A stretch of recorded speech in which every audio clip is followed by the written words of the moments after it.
हाँ जी, दुख होता है। कैसी तकलीफ है? माशाल्लाह आप मेकअप करके आई हैं कब्रिस्तान, तो ये कैसे मामला है? मैं नहीं कट क्यों? No no no no no, ये नो वाली बात नहीं है। ये देखना, ये काम गलत हो जाएगा। ठीक है, आप कब्रिस्तान खड़ी हैं, आपके घर के हालात बड़े तंग हैं, आप माशाल्लाह ब्रांडेड सूट पहने हैं, 3-4 आपके पास फ़ोन है और आप मेकअप करके कब्रिस्तान आई कह रही हैं हालात। कहाँ मेरे पास 3-4 फोन है और मैंने कौन से कितने फ़ोन हैं आपके पास? मेरे अभी आपके पास पास ये एक और- फोन, एक और फोन वो है, जो फ़ोन है वो किसका है? वो मेरे पास है अपने आप ये भी भाई तो का। दिखाएं ना, बटन हाँ, वाला दिखा। मैं कब्रिस्तान मेरे ख्याल से में- जिस औरत को अपने शौहर का दुख होता है और वो कब्रिस्तान आती है तो वो इस हुलिये में नहीं आती। मेरा तो सवाल ये, और ये वो सवाल है जो कि लोग पूछना चाहेंगे। देखे, मैं इसी हुलिये में रहती हूँ, मुझे कोई रोक भी नहीं सकता।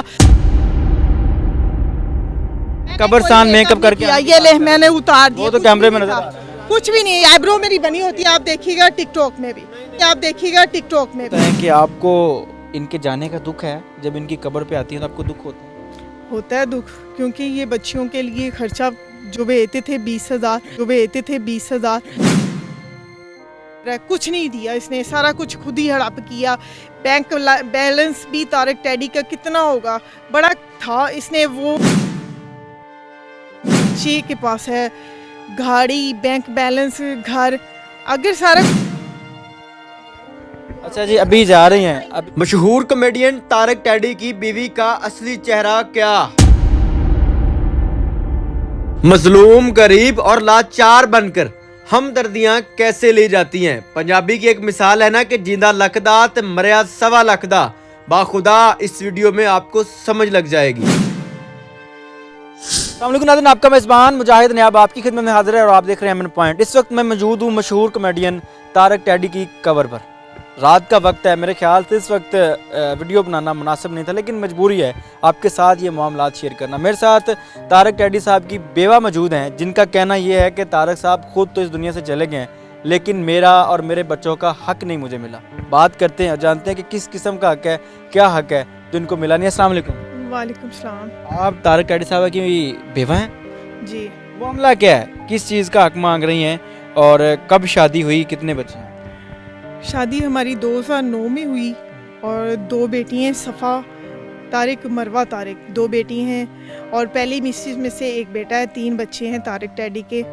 तो पहली मिसेस का इंतकाल हो गया। आपकी दूसरी शादी हुई? मेरी फर्स्ट शादी तारिक टैडी के साथ हुई, तारिक टैडी की शादी दूसरी मुझसे हुई है और इस 3 बच्चे हैं मेरे में आपके से 3 दो- बच्चे हैं? नो, मेरे में से 2 बेटी हैं, सफ़ा, मरवा। अच्छा, अभी क्या मामला है? तारक टैडी साहब को तो इस दुनिया से गए तकरीबन 2.5 साल हो गए हैं, तो अभी भी आप उनकी कब्र पे आती हैं, उनके साथ गिले करती हैं, शिकवे करती हैं कि मुझे हक नहीं मिला।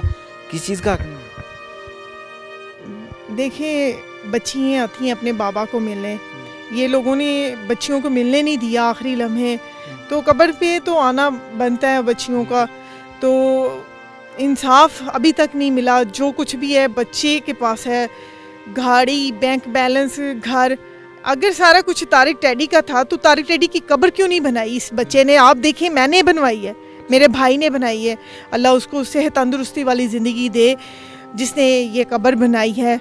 तो देखिए, इस बच्चे ने सारा कुछ ले लिया और बच्चियों के लिए कुछ भी नहीं है और इल्ज़ाम लगाता है। देखें कैसे इल्ज़ाम लगाते हैं, बच्चियाँ हमारे पास आ जाएं। अगर तुम्हें ख्याल होता, 2.5 साल गुजर गए, तो तुम बच्चियों को पूछते तो सही, आज तक नहीं पूछा किस चीज़ का इल्ज़ाम लगाता है, क्या कहता है?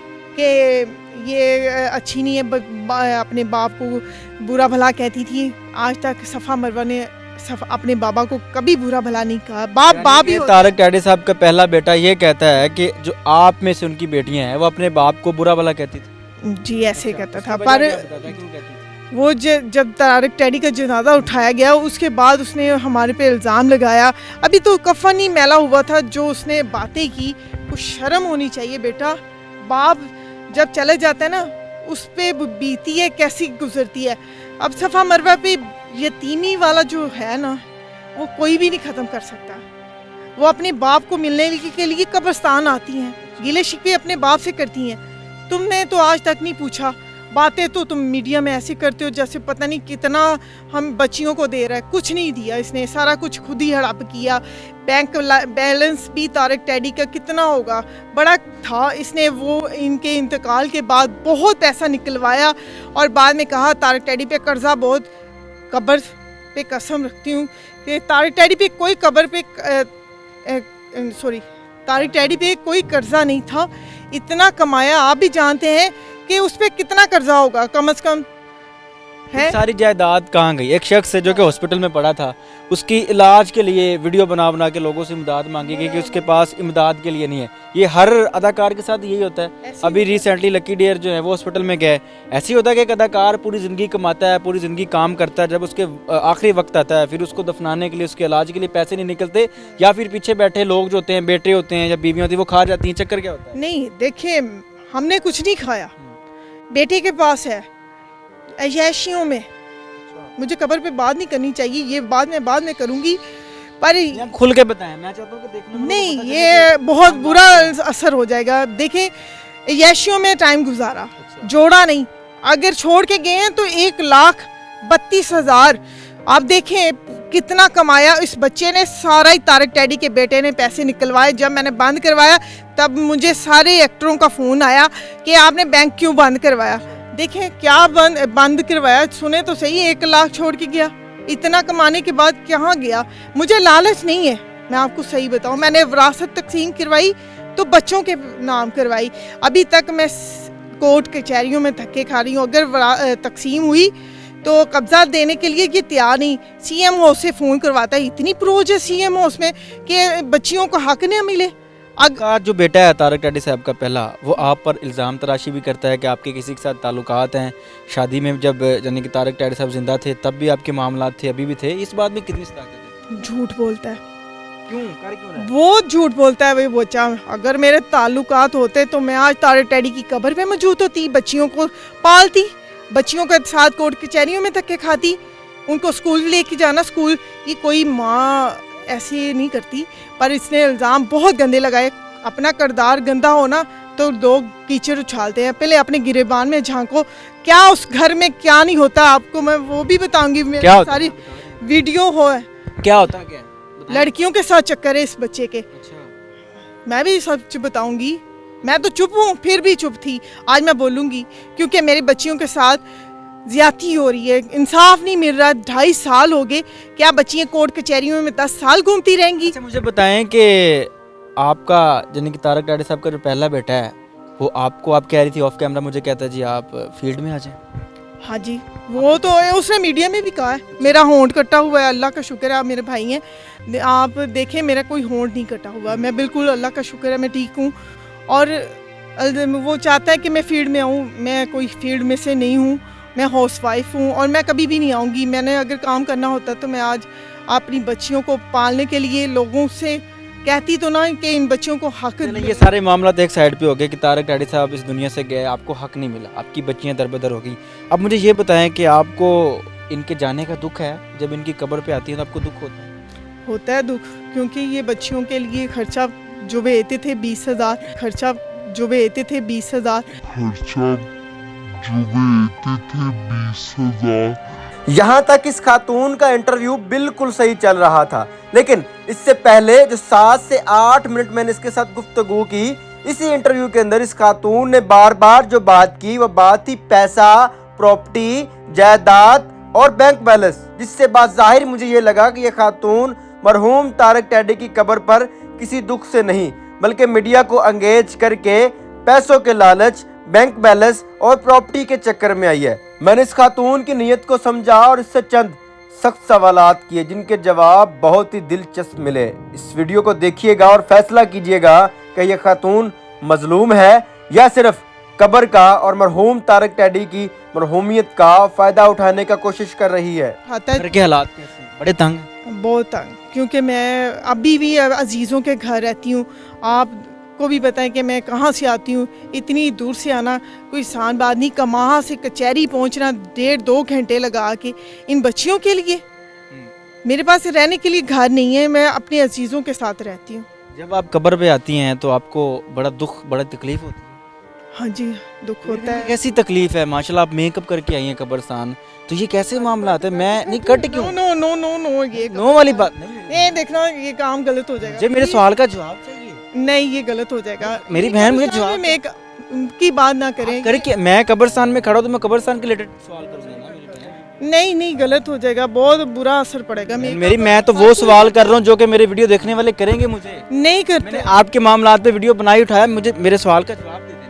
जब आपको तकलीफ होती है तो आप तकलीफ प्लीज, ये वाला मैडम को अपना मुझे मेरे सवाल का जवाब दे देना। आप कह रही हैं जो मेरे घर के हालात, तो सारे शरेआम पूछ रहे हैं। मैं तो वही सवाल करूंगा जो बनता है ना। आप मेरी बात सुने। आप कह रही हैं जी मेरे घर के हालात बड़े तंग हैं, ठीक है, आप कब्रिस्तान खड़ी हैं, आपके घर के हालात बड़े तंग हैं, आप माशाल्लाह ब्रांडेड सूट पहना है, 3-4 आपके पास फ़ोन है, और आप मेकअप करके कब्रिस्तान नहीं कह रही हैं हालात बुरे। कहाँ मेरे पास 3-4 फोन है, और मैंने कौन से कितने फ़ोन हैं आपके पास? मेरे आपके पास पास ये एक और फोन है। फ़ोन है वो किसका है?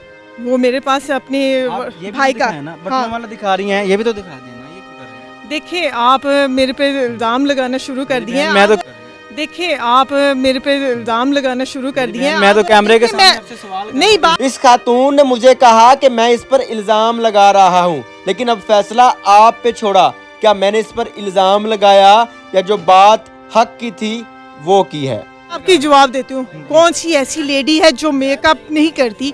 मैंने कौन सा मेकअप कर लिया? शायद ये खातून यहाँ पर मुझे बेवकूफ बनाने की कोशिश कर रही थी या खुद को सच्चा साबित करने की कोशिश कर रही थी। मेरा सवाल ये था कि क्या ऐसी खातून जिसको अपने शौहर के मर जाने का गम हो, क्या ऐसी खातून जिसके पास खाने के लिए रोटी ना हो, क्या ऐसी खातून जिसके पास रहने के लिए छत ना हो, वो खातून मेकअप करके ब्रांडेड सूट पहन के और हाथ में 3-3 फोन पकड़कर कब्रिस्तान आती है? मेरे ख्याल से जिस औरत को अपने शौहर का दुख होता है और वो कब्रिस्तान आती है तो वो इस हुलिये में नहीं आती। मेरा तो सवाल ये, और ये वो सवाल है जो कि लोग पूछना चाहेंगे। देखिए, मैं इसी हुलिये में रहती हूँ, मुझे कोई रोक भी नहीं सकता, और मैं ना गलत हूँ और मैं बहन, मैं तो गलत क्या ही नहीं रहा। मैंने तो आपको ये नहीं कोई कहा, मेकअप नहीं किया हुआ। मैंने तो गलत अगर नहीं आपने किया हो तो बताएं, मेरे मुंह पे कुछ उतरा वो कैमरे में नजर आ रहा है। मैंने तो मैंने आपको गलत कहा। आईब्रो मेरी बनी होती है, मेरी टिकटॉक में भी आप देख सकते हैं पूरे। मैंने आपको के गलत साथ कहा है। कोई औरत, मैंने आपको गलत कहा है। मैं मुझे बताएं, आपकी बीवी, मैंने इनको बहन मेकअप नहीं करती? मैं कब्रिस्तान में मेकअप आने की बात कर रहा था। मैं कब्रिस्तान मेकअप करके ये ले, मैंने उतार दिया। वो तो कैमरे में नजर आ रहा है। कुछ भी नहीं, आईब्रो मेरी बनी होती है, आप देखिएगा टिकटॉक में भी। मैंने आपसे पैसे लिए हैं। मैंने आपसे भी नहीं मैं लिया। जो सवाल बनता है मैं तो वही करूंगा ना। नहीं, मैंने मेरा आपसे हक है, कोई मैंने पैसे नहीं लोगों ने लिए। मुझसे पूछना है, मैंने उनको जवाब देना है। मेरा मेकअप हर लड़की करती है। एक बार फिर ये खातून मेरे साथ बहस करने लग गई। या तो ये मेरा सवाल समझ नहीं रही थी या फिर समझने की कोशिश नहीं कर रही थी। मैंने कहा कि क्या कब्रिस्तान में मेकअप करके आना जरूरी है? क्या ऐसी खातून जो कि बेवा हो, जिसकी जिंदगी तंग दस्ती में गुजर रही हो, ऐसी खातून जिसके पास रहने के लिए छत ना हो, वो खातून कब्रिस्तान में मेकअप करके आती है, वो खातून ब्रांडेड सूट पहन के आती है, उस खातून के हाथ में 3-3 फोन होते हैं। क्या वो खातून मजलूम है? क्या वो खातून गरीब है? लेकिन ये खातून मेरे ही सवाल को उल्टा करके ये कह रही थी कि हर बहन बेटी, हर लड़की मेकअप करती है। मुझे किसी के मेकअप करने या ना करने से कोई एतराज नहीं है। अच्छा जी, अभी जा रही हैं? अभी बहस करने के बाद जब ये खातून खुद को सच्चा साबित न कर पाई तो इसने जाने का रास्ता अपनाया, और जाते जाते जो बात कह के गई वो भी सुन ले जरा। अगर आप वीडियो देखते देखते यहाँ तक पहुँच गए हैं तो आपने नीचे कमेंट बॉक्स में लाजमी बताना है, क्या मैंने इस खातून के साथ बदतमीजी की?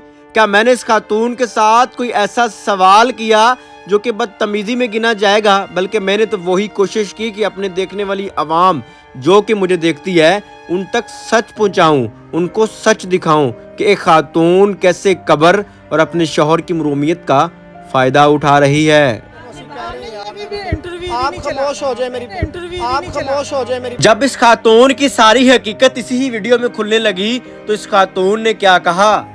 आप खामोश हो जाए इस खातून ने इस चीज का दावा किया कि अब आप ये इंटरव्यू नहीं चलाएंगे, लेकिन मेरे दिल और जमीर ने इस चीज की इजाजत नहीं दी कि मैं ऐसे झूठ को छुपा लूं। मैंने चाहा कि ऐसी औरत जो कि झूठी हमदर्दियां और मेरे वतन अजीज के अदारों को बेवकूफ बना रही है, उसका असली चेहरा भी आपके सामने रखूं।